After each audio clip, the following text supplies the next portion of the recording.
Estamos en unos días más por cumplir ya 5 meses desde el inicio del llamado estallido social del 18 de octubre de 2019, que para algunos tal vez debiera llamarse de una forma distinta. Por ejemplo, para el sociólogo Eugenio Tironi, que acaba de publicar un libro que se titula El Desborde, Vislumbres y Aprendizajes del 18O, que publica Editorial Planeta. El desborde es un concepto distinto, que él acuña y justifica ahí con otro tipo de mirada, y lo lee de esa manera, se lo podemos preguntar. Pero además tenemos a Eugenio Tironi aquí con nosotros para analizar la coyuntura que hoy día tiene otro elemento, la multitudinaria marcha de las mujeres ayer, acá y en todas partes del mundo, porque él también en el libro plantea que estos son fenómenos planetarios que se están viviendo de manera simultánea en muchos otros países, pero por si fuera poco, estamos con el fantasma del coronavirus que altera además convivencias, democracias, economías, migraciones, en fin, queremos a ver si podemos echar algunas luces sobre todo esto. Eugenio, bienvenido. Bueno, muchas gracias.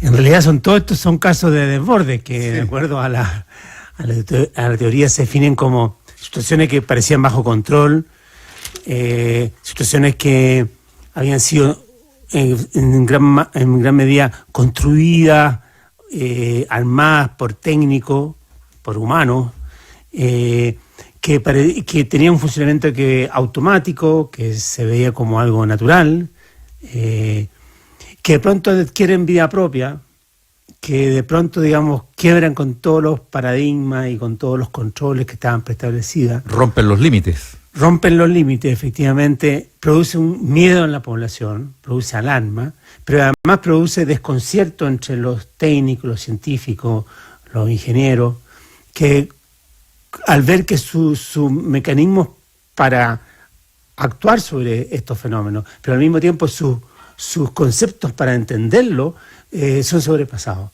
Claro, Eugenio... Estamos ante tres casos, digamos, más o menos parecidos, o sea, desde lo que llevamos el estallido, que parece ser que tuvo un gran componente respecto a molestia con el tipo de orden económico, social, cultural que tenemos en Chile, el feminismo, que es algo que hemos tenido siempre entre nosotros, pero que hemos cerrado los ojos hasta que irrumpe con una fuerza extraordinaria en todo el mundo, y el coronavirus, cuyo origen no sabemos cuál es, y que probablemente es como todas las cosas hoy día en el planeta, producto más de una acción humana que se escapó de control que de un simple fenómeno que podríamos llamar natural. Sí, Eugenio, a propósito de lo que tú escribes en tu libro y lo que yo creo que también se ha instalado fuertemente tanto en el mundo como en Chile, que es la palabra, yo diría que la que se impone de alguna manera es la palabra incertidumbre. En Chile, incertidumbre porque nadie sabe qué va a pasar, no con lo que pasa en el plebiscito, evidentemente que se tiene que evaluar, o sea, que lo que pasa aquel día, ¿no es cierto?, cuál va a ser la opción que se imponga, si va a ser el apruebo o el rechazo, es un punto, pero incertidumbre respecto de lo que está de base en esta crisis social, incertidumbre respecto de si la violencia va a ceder, si va a dar paso a un estado de mayor paz social. ¿Dirías tú que ese es quizás un punto esencial a entender y analizar? Y si tú ves que hay respuestas que permitan entender hacia dónde vamos realmente. Efectivamente, yo creo que tienes toda razón, Mirna, que lo que provocan estas situaciones de desborde es precisamente incertidumbre. Una incertidumbre que puede prolongarse y respecto a los cuales hay que ver su lado, si quiere su lado positivo. O sea, sin pasar por la incertidumbre no es posible crear un nuevo conocimiento. En el fondo, en esta situación de desborde, digamos, son las sociedades, los sistemas más colectivos los que se vuelven como en laboratorios abiertos. Y lo que hacen los laboratorios es producir artificialmente situaciones de incertidumbre para encontrar nuevas relaciones, encontrar nuevo conocimiento. Entonces, yo creo que sí, que estamos en una situación muy generalizada de incertidumbre, que afecta más, creo decir, desigualmente, yo creo que afecta más a las generaciones mayores que a los jóvenes. Los jóvenes viven esto con mayor soltura. Creyendo en sus propias certezas. Creyendo, claro, como... digamos, que hay un punto muy interesante en el libro, que es cuando tú planteas que que no son las generaciones que vivieron los traumas las que son capaces de superarlos, ni siquiera las generaciones siguientes, después de la Primera Guerra Mundial, de la Segunda Guerra Mundial, del franquismo en España o de la dictadura en Chile. Es la tercera generación la que empieza a cambiar las cosas porque simplemente ya no hace caso de lo anterior.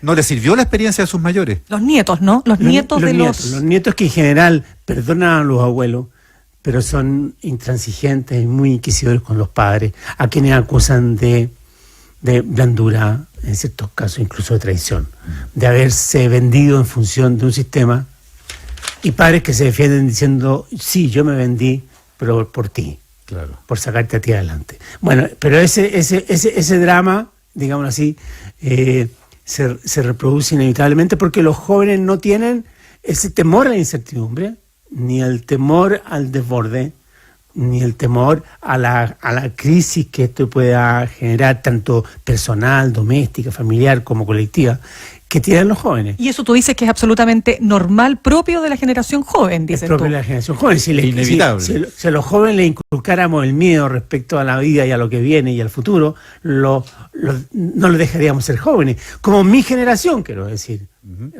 y otra como la mía, que no tuvimos la oportunidad de ser jóvenes. En general, los que participaban en guerra. Claro. La generación que le tocó en Europa la guerra o en Estados Unidos la guerra, ellos no fueron jóvenes. O sea, no tuvieron esta oportunidad que están teniendo las generaciones actuales.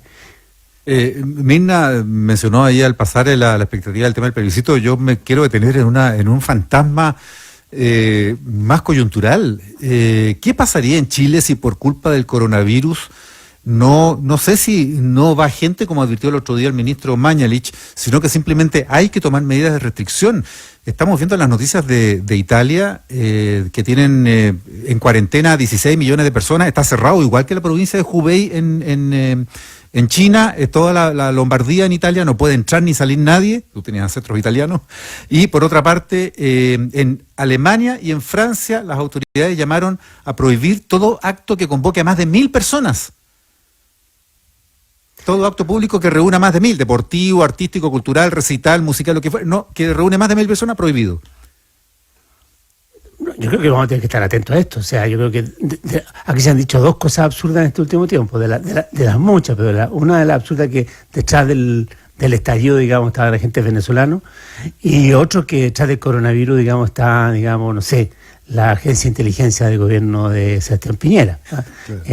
Claro. Y ese tomó ayer, había muchos rayados o pancartas que decían que el coronavirus en cierto modo era una invención, digamos, para detener la movilización social. No, yo creo que lo del coronavirus es un peligro. El peligro está, si uno lo observa, no tanto por el número de muertos que produce, sino por el encontrarse como un ente que prácticamente actúa como un ser vivo y que no se sabe su origen ni se sabe en qué va a terminar. Yo creo que hay que estar atentos. Yo creo que no hay ninguna duda que esto puede alterar toda nuestra vida, como ocurre con un terremoto, como ocurre, y como ocurrió históricamente con la pandemia. Entonces, yo creo que nada se puede descartar y sería importante que el mundo institucional, el mundo político lo comience a asumir y no nos venga a decir en su momento que esto no estaba previsto. Sí, conversamos hasta ahora con Eugenio Tironi, sociólogo, consultor, autor del libro El Desborde, Vislumbres y Aprendizajes del 18O.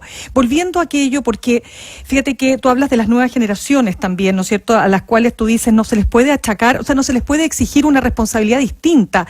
Me interesa mucho vincularlo también, cómo ves tú la solución del conflicto, porque Carlos Peña en reiteradas ocasiones ha señalado que estas nuevas generaciones están presas de sus pulsiones, son huérfanas de orientación, y lo que está ocurriendo, él dice, tiene mucho más que ver con los efectos de la modernización que con los efectos de la desigualdad, que si fuera por desigualdad debiera haber revuelta en todo el mundo. ¿Cómo ves tú eso?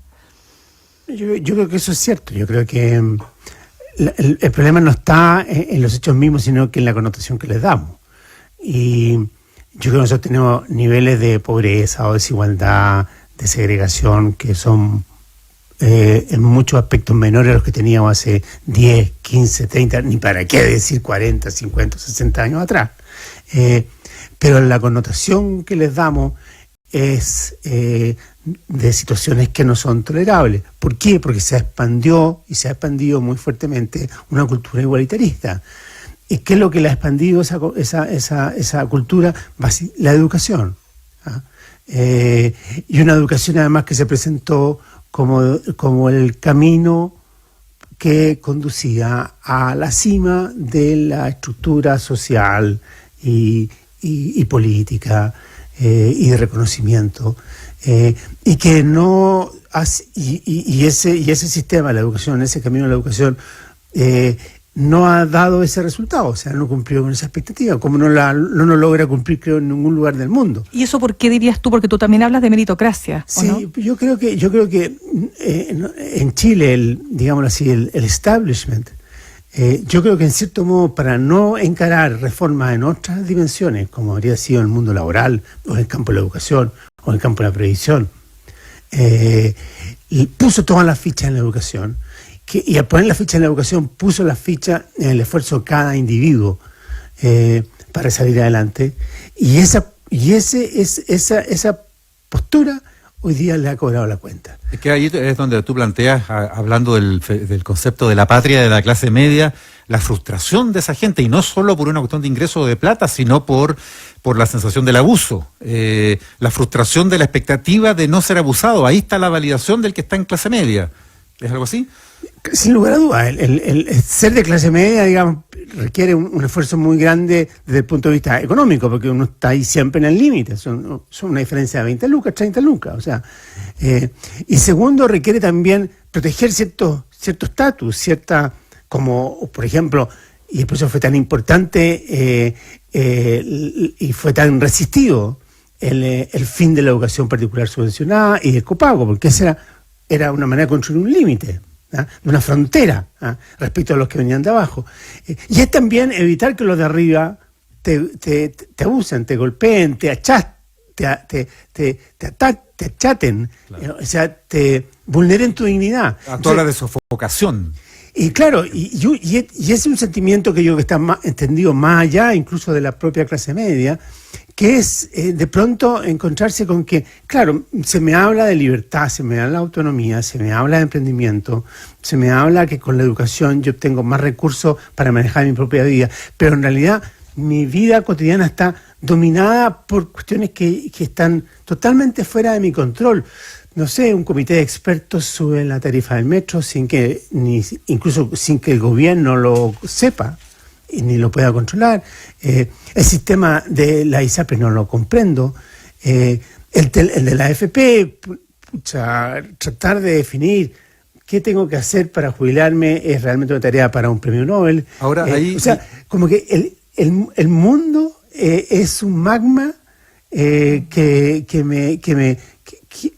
me controla, y esa situación es la que saco el concepto de Danilo Martuchelli, pero es este sentimiento de sofocación, de una crisis de sentido, claro. O sea, de realmente si vale la pena todo esto que estoy viviendo. Ahora, con todo eso que suena tan oscuro, hay algunas páginas dedicadas a algunas expectativas y a alguna insinuación de propuestas, Eugenio Tironi, porque planteas tú la tesis, por ejemplo, de que aquí frente a esto un gobierno no puede responder con recetas ni con cuestiones estructurales, sino que más bien con una construcción de estructuras provisionales. Como que hay que ser flexible, hay que ir un poco sobre la marcha. ¿Cómo es eso? Sí, yo en ese sentido creo que, dadas las dimensiones que esto tiene, las ramificaciones que esto tiene, yo soy muy escéptico, más bien muy crítico a la idea de volver con una doctrina de shock, que con un gran programa, con otro modelo. Esto, por ejemplo, cuando se habla de un gran pacto social, ¿es una quimera eso? Yo considero que sí, yo prefiero aquí ir cortando el salchichón por partes. Yo creo que hay que ir probando, creo que hay que ir haciendo reformas sobre aquellos aspectos más críticos e ir evaluando sus resultados. Y ir evaluando rápido los resultados, no como con el CAE, que pasaron 15 años, que ya se vislumbraba que el CAE iba a terminar en una tragedia, pero nadie hizo nada. Y así nos ha pasado con muchas reformas. Ir probando, ir viendo, ir monitoreando. Porque además las sociedades son demasiado dinámicas hoy día, como para pensar que uno va a tener un modelo con el cual puede establecer, darle sentido a las cosas por un periodo demasiado prolongado de tiempo. Claro, Eugenio, y el tema, estamos conversando con Eugenio Tironi, él es sociólogo, consultor y autor del último libro, El Desborde. Eugenio, uno de los temas que también se ha instalado con fuerza y con el que el gobierno también quiso partir marzo con una ofensiva comunicacional por parte del presidente es el tema del orden público y de la violencia.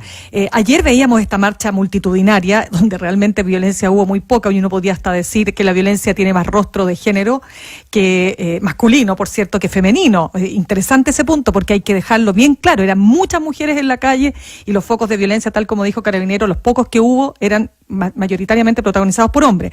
Pero la violencia se instala y muchos tratan de explicársela y entonces quiero preguntarte a ti, una violencia que está en lo externo físico, en las redes, en una funa permanente donde se instala una suerte de fascismo también respecto del que piensa distinto. Quiero preguntarte de eso cómo se sale. Si es que se sale.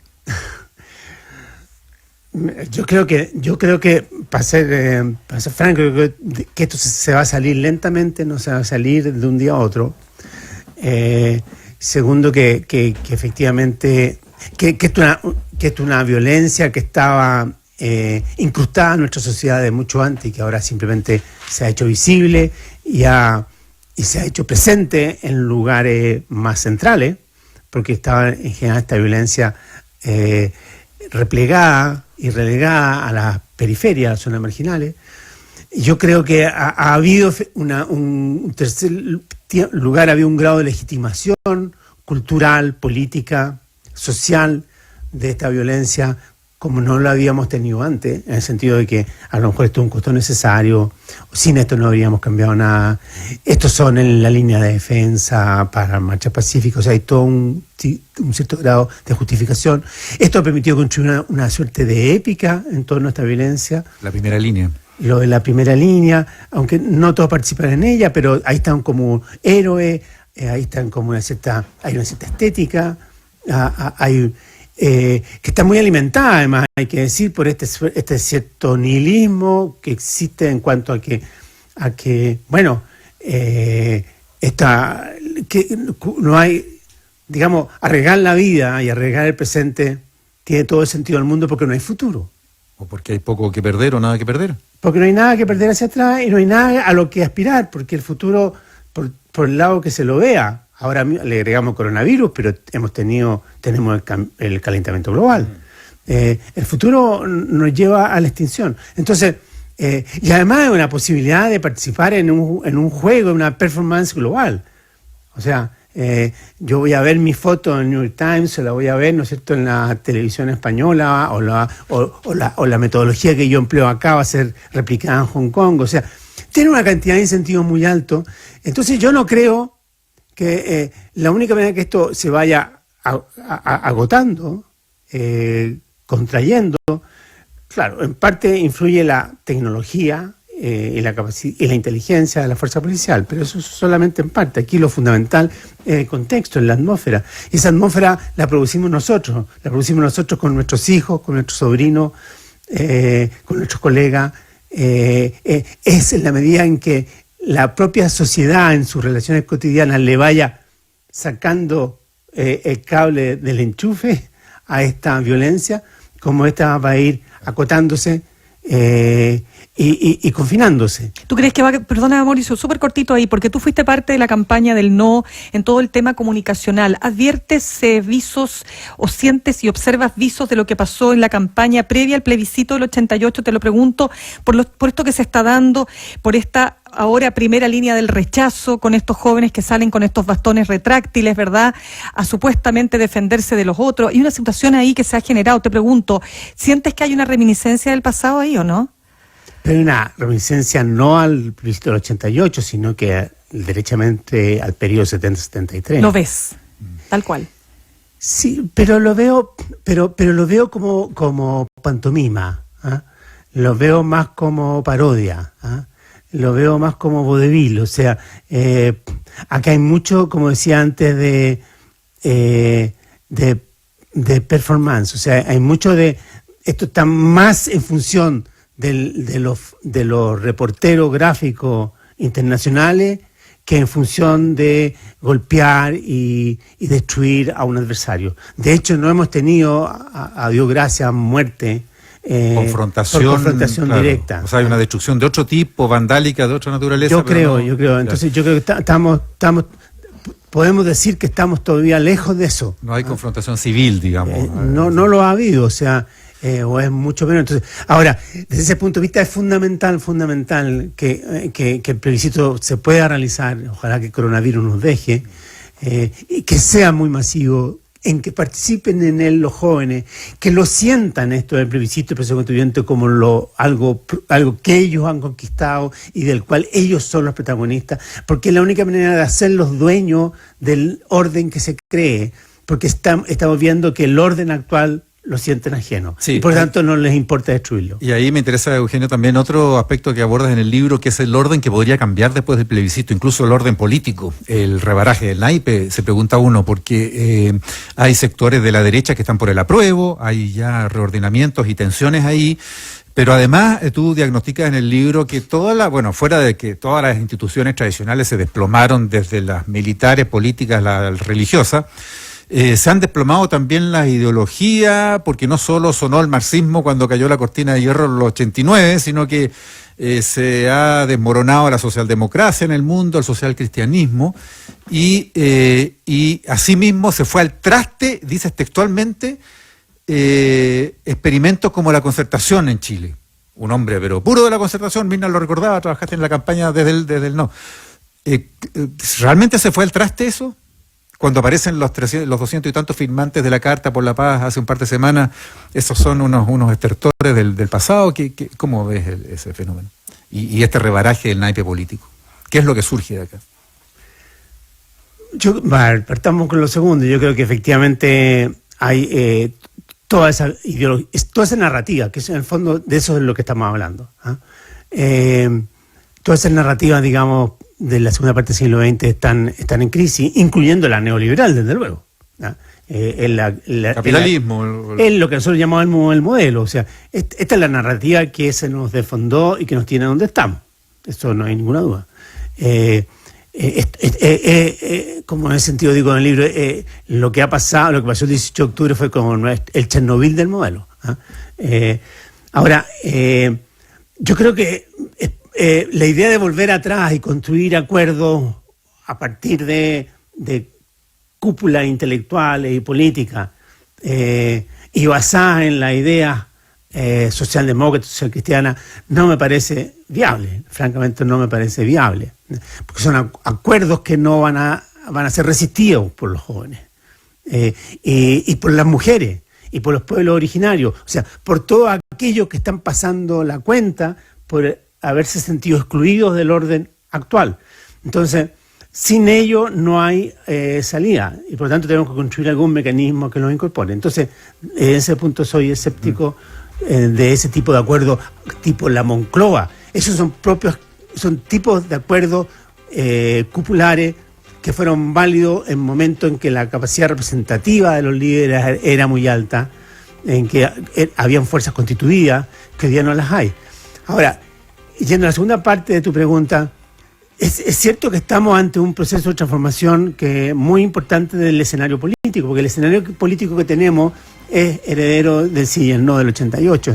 Ahí se crea un bloque de centro-izquierda totalmente anómalo, porque en ningún otro lugar del mundo tenía a los socialdemócratas con los socialcristianos en una misma coalición, y dos fuerzas que se habían enfrentado bajo Allende en forma muy, muy, muy cruel, digamos, muy dura.